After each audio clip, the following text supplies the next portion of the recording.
Agora do professor Marco Antônio Villa. Professor. Não, eu concordo com você, Colombo.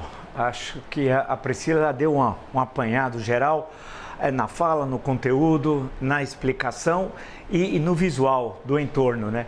Se vocês observarem o visual, fiquei olhando também o visual que estava atrás.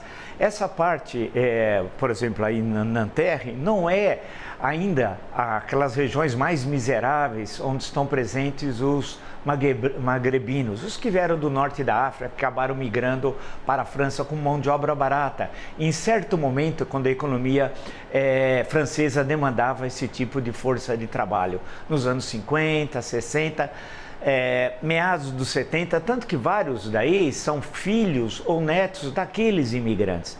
Note que os edifícios, eu observei um que de arquitetura moderna, que fazia esse contorno que lembrava um pouco o edifício Copan aqui em São Paulo. Áreas muito mais pobres, onde eles estão presentes nas áreas periféricas. Nanterre tem até uma unidade da Universidade de Paris, da Sorbonne. Alguns políticos muito importantes estudaram em Nanterre, né?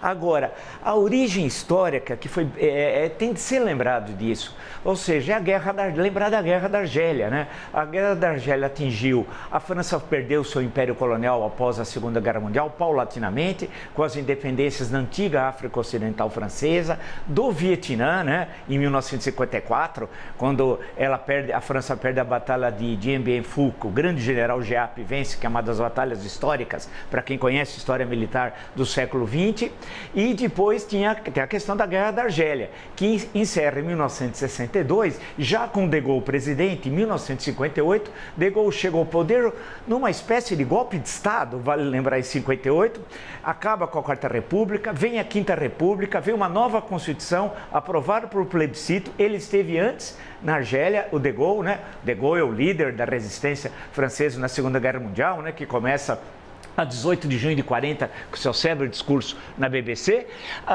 O De Gaulle, então, faz o acordo, sofre vários atentados, é bom lembrar, né, do acordo que fez encerrando a Guerra da Argélia. Lembrar que a Argélia foi ocupada pela França em 1830, portanto, tinha 1 milhão de franceses que viviam na Argélia e que pós-independência, franceses, eu estou me referindo, acabam voltando à França. Era muito mais antigo o domínio francês na Argélia do que em Nice. Nice, que é Nisa para os italianos, foi em 1866, onde nasceu Garibaldi, quer dizer, um dos líderes da unificação. Quando veio a unificação, a cidade passa para a França. Bem, mas isso é uma longa história e até hoje eu falo mais italiano lá do que em francês.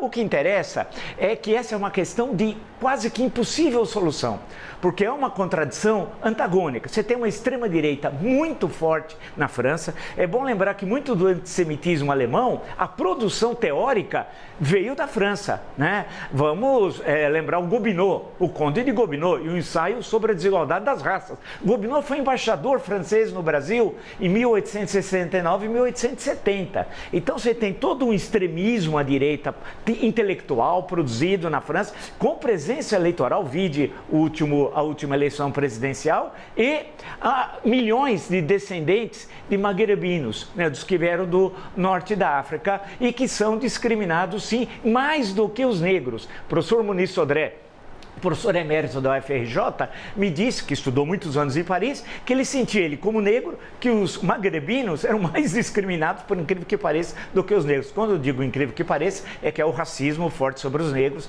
evidentemente, como todos nós sabemos. Ou seja, a questão que se coloca é uma questão política de integração social e que não se resolve a curto prazo. E é um dos grandes dilemas que a França tem. E esses conflitos acabam se repetindo a cada ano, a cada mês, e enquanto não se enfrentar a questão de todos os franceses serem iguais, ou seja, o lema liberdade, igualdade e fraternidade, que sabe quem disse? Robespierre, que tem pouquíssimos logradouros públicos na França com o nome do Robespierre, mas liberdade, igualdade e fraternidade é o Robespierre que disse que o ideário da Revolução Francesa chegue aos magrebinos.